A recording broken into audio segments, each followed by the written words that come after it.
Hey guys, Rich from Rich Me Gaming. Hope everyone is doing fantastically well. Welcome to another Star Wars Shatterpoint video. We have had another transmission from Atomic Mass Games. This time, a little bit around how the scoring system works. And if you remember, they talked about the struggle track and momentum and a whole bunch of other things. So here to break this down with me, as always, is Mr. Quinn Duggan. Quinn, how the hell are you doing, sir? I'm all right. Yeah. Good. Yeah, coming thick and fast now. The Star Wars stuff. So we're getting sort of one or two a week, aren't we? Which One is of them, I good. think. Yeah, You one, got and then we like get sort of. They usually do like there's usually a little bit on a live transmission, isn't there, as well? But they stopped all the live streams last week, so I think we didn't get yeah. anything on the live I streams. mean, to be honest, I don't really pay attention to the live streams. That's Yeah. I do, but Well, um, yeah.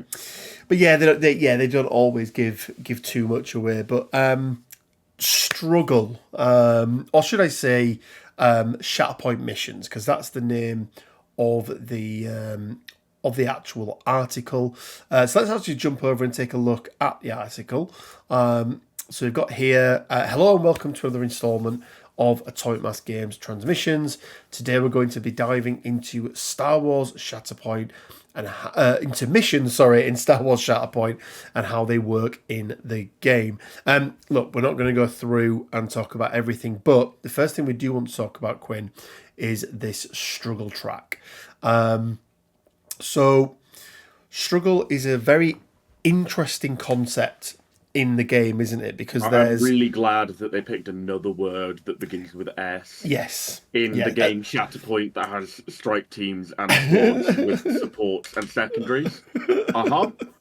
yeah, making it real easy for us. So this is the track. It's a track essentially of what that'll be 19. Sorry, 17 points in total because it's 8 at either side and then 0 in the middle. So 17 different points that can be on there. And essentially the objective and the way that you win the game is by getting your little objective marker all the way from Well, 0. not yours, just the Sorry, the marker, objective right? marker, yeah.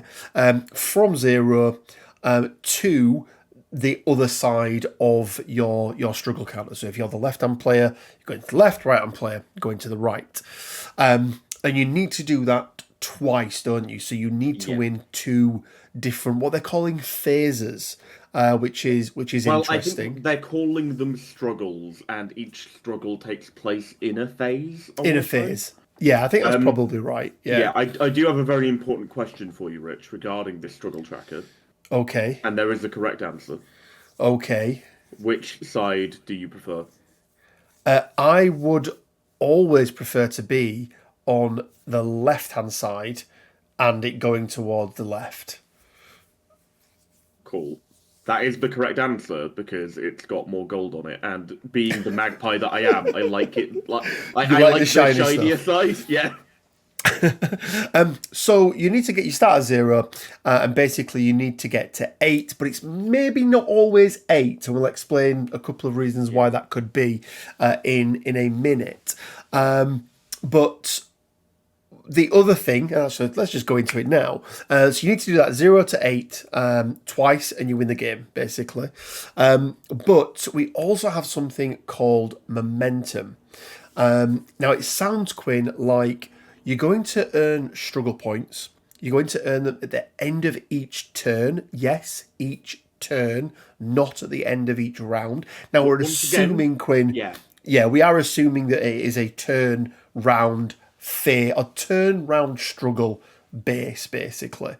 I mean, I think there is the chance actually that mid turn, or at least mid round, I think it's definitely the case that a new struggle can start. I think that's absolutely possible. Yeah. But Also, just for those of the viewers watching who aren't actually here from MCP, should probably explain what a turn means in MCP. yeah, it's a good point actually. So you have within MCP, you have a couple of different phases, don't you, Quinn? So a player's turn starts basically at the beginning of their turn.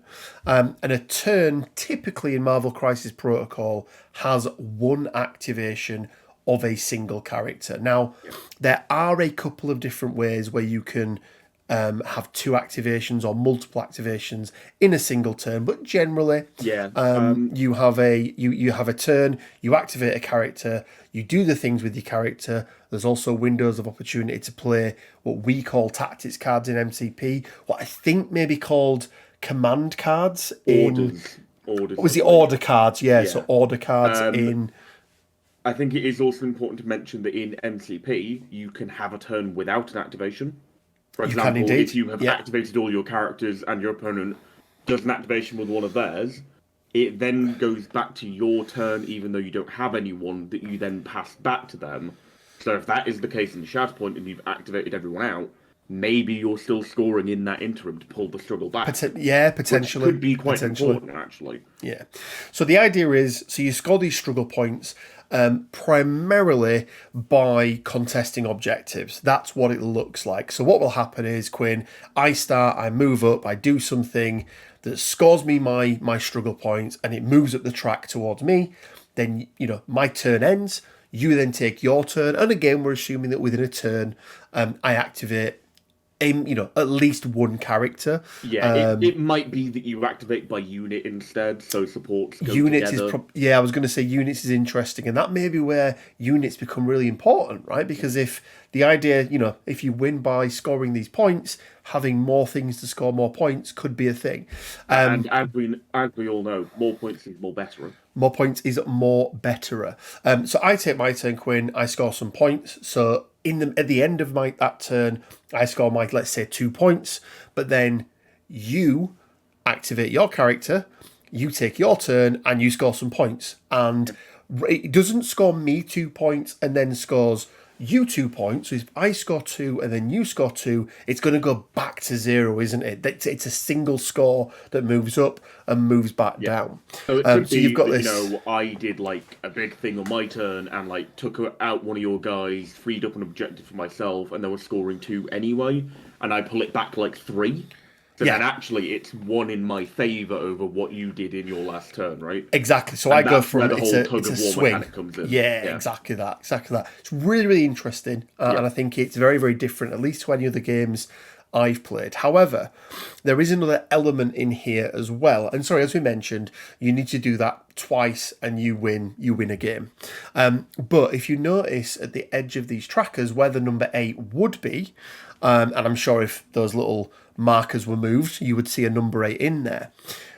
You can do certain things in the game. It mentions certain actions with a character. It also mentions injuring your opponent. Wounding is the wounding term your use. Opponent. Sorry, we don't know what that specifically is. I believe that is taking a model off the board.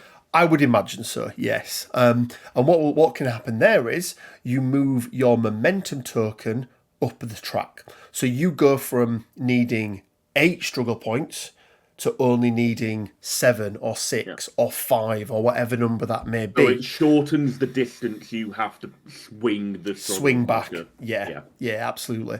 So that's a really, really interesting concept that you've got 2 things, happening at the same time there. And I gather, this game is going to be a little bit of a balance around the offensive part of building the momentum, because that feels like that's the that's the part there, but also then the not falling being behind able on the to struggle itself. Exactly. And, there's going to be elements of positioning on the board to just set yourself up.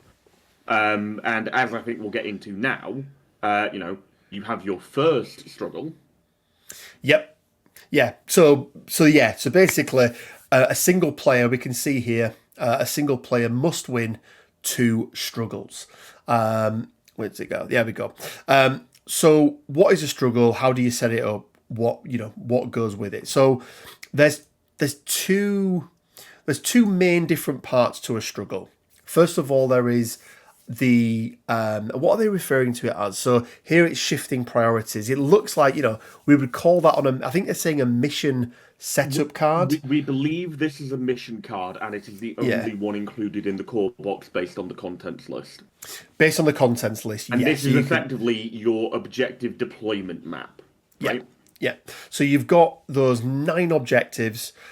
Corner ones are 4 apart, and then each of them are 5 apart, so equally distributed, 9 points on the board. It's a 3x3 grid. Yeah, it is. Yeah. But then we can see here that the phase 1 card that's been picked. So once your game begins, you will flip over a phase 1 card. So Steal the Secret Plans is a phase 1 card, and the objectives will be deployed. You can see on this one in that cross shape. And I imagine, Quinn, we're going to have, a cross shape. There's going to be maybe all 4 points, in the corners. There might be 3 along the middle. Yeah, I think you'll get like plus sign like this one. You'll get corners. You'll get down the middle, across the middle, an X shape, things like that. Yeah, and what will be really interesting is, again, comparing it to MCP, the number of points that are available on the board, I imagine, will change based on, what phase 1 card you get. And that then again will, I think, play into whether you want to be more aggressive, more offensive. Because if there's fewer points available on the board, in my head at least, Quinn, anyway, fewer points on the board opens up the potential to win via attrition, okay, and move that momentum counter up more. However, more points on the board is where you really want to be thinking more about scoring those VPs early. Sorry, we're calling them VPs. Yeah, you want to win this, get struggle points. You want to get the struggle points as early as possible. I do think there's an interesting notion with all of this because, once you win a struggle, you go into the next phase, which brings about a new set of spoiler objectives. alert. I know, but spoiler alert. That's something I want to talk about. So you end up with different objectives that are active now, and you keep the board state, right? You keep the damage on characters, you keep them in the positions they're in, you keep whatever conditions are on them. We don't know whether momentum stays as it does. I would be very... Yeah, they don't mention it. I would be very, very surprised if it did. If it did stay as it was. If it stayed as it was, because that is the thing that I think interests me, because if it does stay as it is, then actually, even on these sort of, we'll call them wider objective maps, because there are more things to capture, if they do stay on to the next phase and the phase after, there could still be a real incentive to play attrition, to just get your momentum built up really early, and then from there, it's a lot easier for you to win the second and third struggles there on out. Because not only are you probably going to have an advantage in what characters you have left on the board, but also, you're going to have to pull, a shorter distance in your favour in order to win that struggle, right? Yeah, potentially. I just feel like that's a, we spoke, didn't we, about catch-up mechanics and how they have catch-up mechanics in Marvel Crisis Protocol. It's done in a very, very different way. It's around priority, and it's around characters being dazed and coming back with lots of power and being able to do lots of things from the off. But the catch-up mechanic in this, Quinn, to your point, is around these phase 2 cards. So we'll scroll down here a second. So it talks about how you'll flip a phase 1 card, but then it looks like, so it says here, even if your opponent wins the first struggle, there is still hope. And what would any game be? Star Wars game be without hope? Once a player wins the first struggle by moving the struggle token to the end of their track, phase 2 begins with a new set of randomized struggle cards. But the difference here, Quinn, just get that in the center there. This is called we're going to need a new exit. The big difference here is whereas phase 1 is predetermined, nobody gets to choose. Phase 2 and I believe phase 3 have 2 options. Yes. So you can see the top option there, and you can see the bottom option below. So on the top option, obviously you've got 2 at the higher end of the deployment, 1 down the bottom, and it's just basically a mirror of itself. But And the so key thing here, sorry, 1 second, Quinn. Yeah. So the key thing here is the player who lost the first struggle gets to choose which of these they want to go for, which I think is really, really important. And that's kind of their catch-up mechanic, isn't it? Yeah, I think so. And also, it's important to note that all 3 of these objectives shown here, regardless of which one you pick, the 3 that are lit up are active objective tokens. Yes. And then, based off of the shifting priorities text on that deployment map, which is so far the only mission card we're available of, it seems like the only one we're getting for now at least. I would imagine so, yeah. At the start of each player's turn, they roll a defense die. And based on what result they roll, that corresponds to the 3 symbols shown in each of these maps, that becomes your priority objective. Yeah. So that becomes the objective that you're going for more, because if you score it, you get an additional point at the end of your turn. Yeah, absolutely. So and the key thing there is obviously by having 2 of them on your deployment side rather than 2 on your opponent's, you are essentially doubling the chance. Well, I don't know the number of, because obviously it's a D4. Sorry, it's a D6 for the defense die. I believe it's 2 of each. Yeah. Okay, so there's 2 of each on them. So you're essentially doubling your chances, right, of it being priority for you, which, should be good, right? If it's on your side of the board, forces the opponent to come to you. Even if you don't get that as your priority one, and you roll what I'm calling a thermal detonator symbol, I know that's it does look a little bit like a thermal detonator. It also looks like the symbol they have on crates and stuff. But the generic sign. Yeah, but if you end up rolling that, and you're you have most of your stuff concentrate towards the top end of the map, and you pick the one at the top end, then you can still just sort of hunker down and take those 2 that are on your side. And sure, you're not getting the additional point from controlling the thermal detonator one, but you're still getting the VP for each of those. The VPs, yeah. Yeah, we call them VP struggle points, Quinn. SPs. But those are also squad points, Rich. They are, yes. There's too many S's. Too many S's. So we'll scroll down a little bit here. And again, and it's clear so these cards, that you're going to have random cards. So I gather you'll pick, and again, we don't know yet, Quinn. Do you pick? Is it a single deck that you share and you pick from? I believe it's a single deck. I feel like it's going to be a single deck. We also know there are 9 struggle cards in the core box. Yes, so it may be that it's broken up into 3 phase 1, 3 phase 2, 3 phase 3. Or it might be that there are 4 phase 1 deployments, and then pull phase 2 and 3 are shared between the other 5, and there's no discernible difference between them. But yeah, I just want to look here. We've got a couple of different pips. It doesn't look like they mean anything. So I was looking at you mean the stuff around? Yeah, I think the little pips on it. I think it is just set decoration. Initially. Yeah, because you've got a little blue symbol and then the 2 pips. I was like, oh, is it different on there? But it doesn't look like it is. So I don't think they're going to mean. I don't think they're going to mean anything. Yeah, like the phase 1 card has the little droid input thing that R2D2 is always messing with. I think that's just to fill up the space at the bottom because there's only a single map on it. So it says here, while phase 1 cards present the players with no choices in what the struggle is, phase 2 cards will give an option between 2 maps. Interesting. Yeah. It doesn't say phase 2 and 3 cards will give an option. And then basically, if the same player wins phase 1 and phase 2, the game's over. If one player wins phase 1, the other player wins phase 2, it then goes into phase 3. So, very, very interesting. And then they finish off here and talk about how...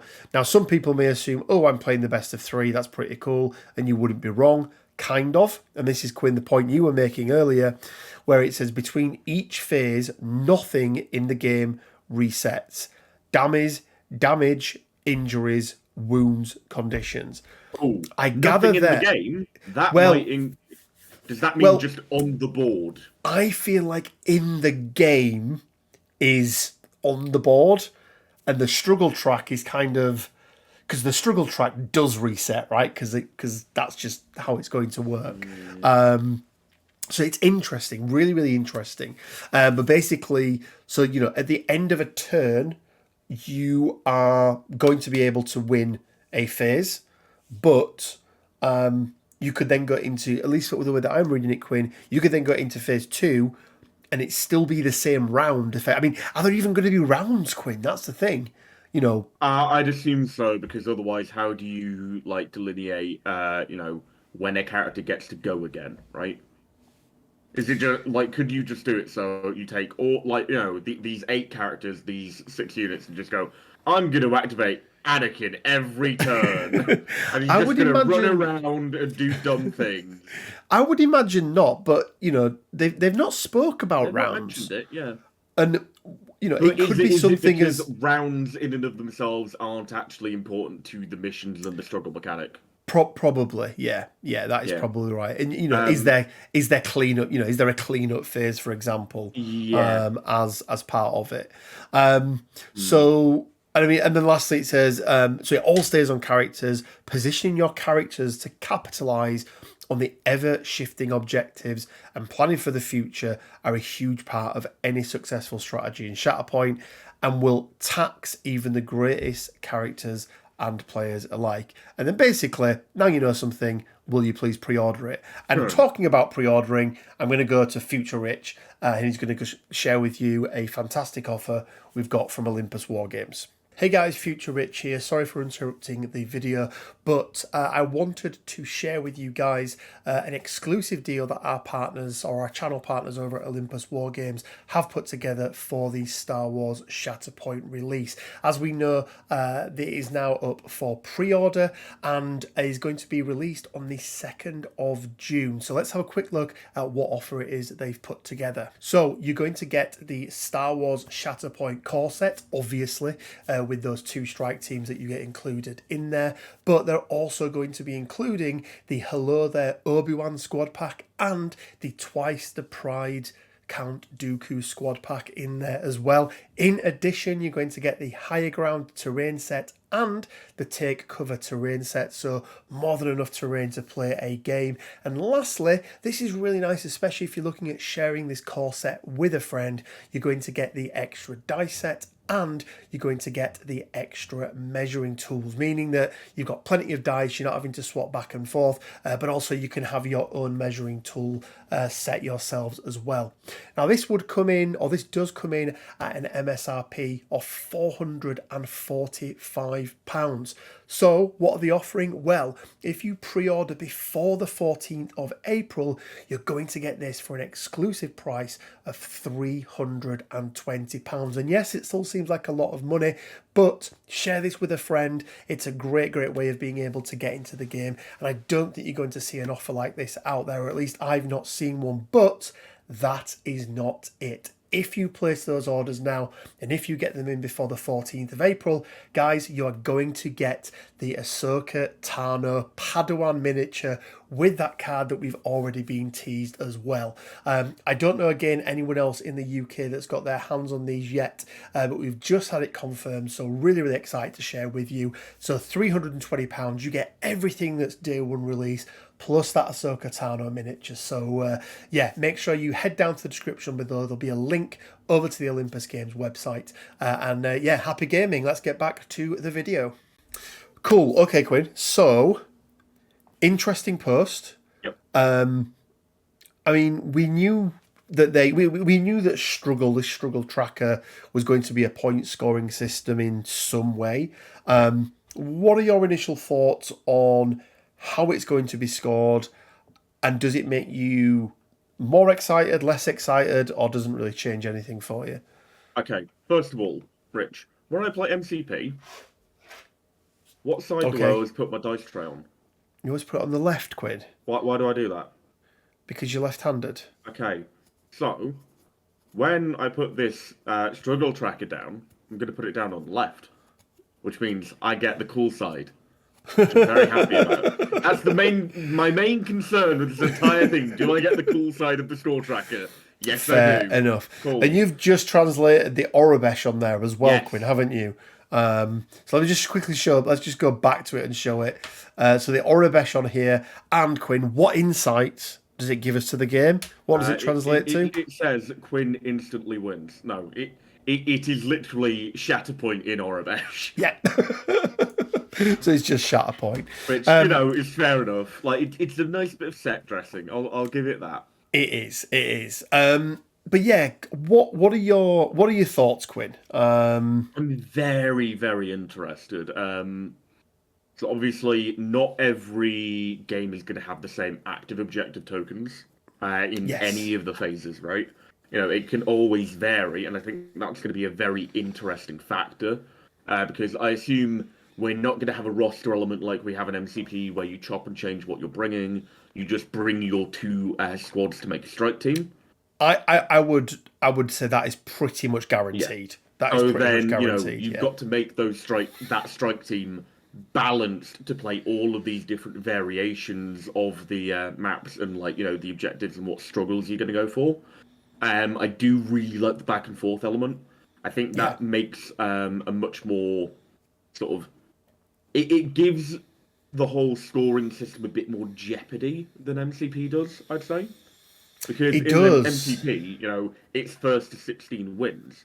That could give you, 3 rounds of getting your ass handed to you, and then suddenly you bring it back on the 4th, and suddenly you shoot up in DPs, and that's how you win.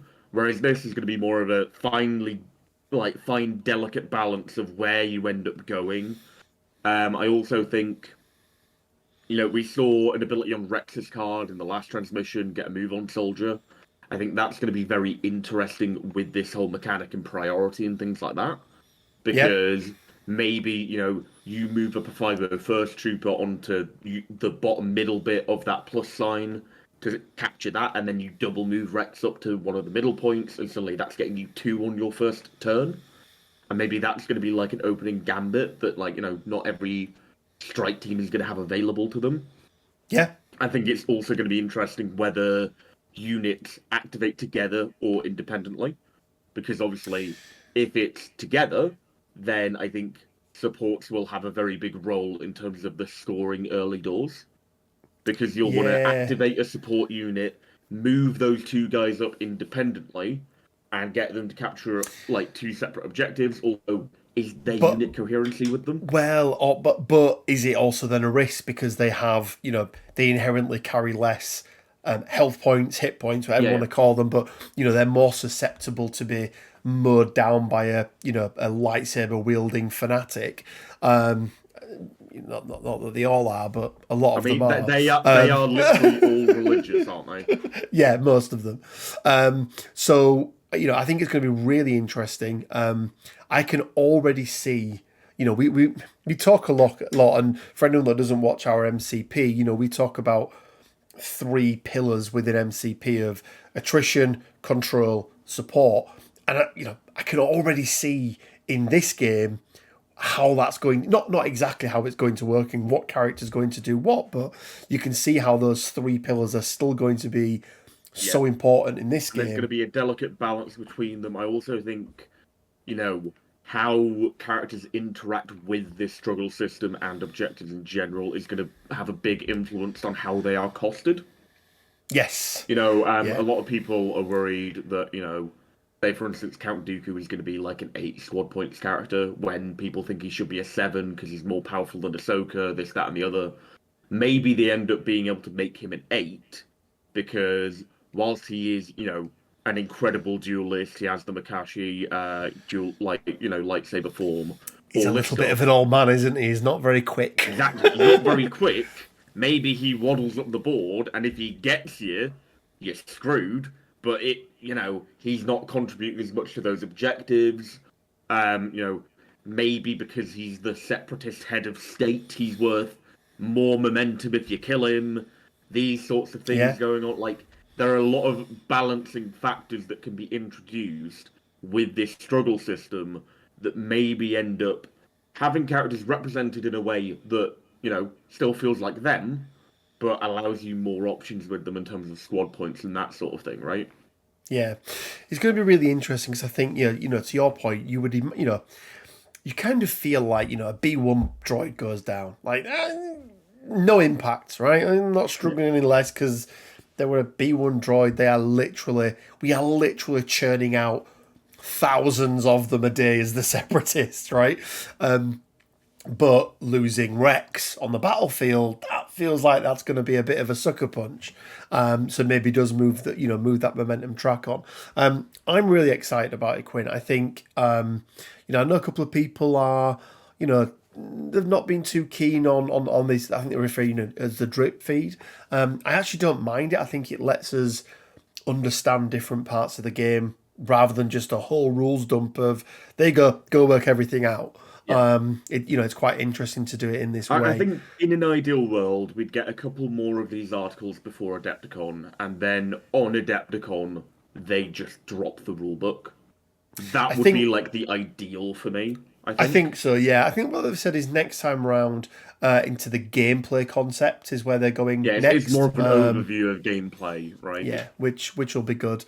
But yeah, I mean, my only concern at the moment, is around the core box and around different values. Because you brought something up, I think in an image recently, they had Anakin with the Night Owls and Ahsoka with the 501st. So they had this picture of all the characters from the core box facing off, but it was, you had the Night Owls and Bo-Katan on the high ground, and Anakin was there, and Ahsoka was on the low ground with Rex and the 501st. Now that and could vice versa for the other side as well. That could be nothing more than showing that they're interchangeable, right? Yeah. But what I don't want the core box to be is the 4 leaders all have 8 squad points, and the 4 secondaries all cost 4, and the 4 supports all cost 4. Well, if that's the case, we know that that's not true because we know B1s are 3. Oh, we do know B1s are 3, don't we? Yes. So we do know B1s are 3. Because we did see that on the initial unboxing, didn't we? So that's a really good point, Quinn. So you've just alleviated my concerns. Well, I mean, once again, Kalani could be a 5, and then you end up, with that situation all over again. I could very much see the 501st being 3, along with the B1s.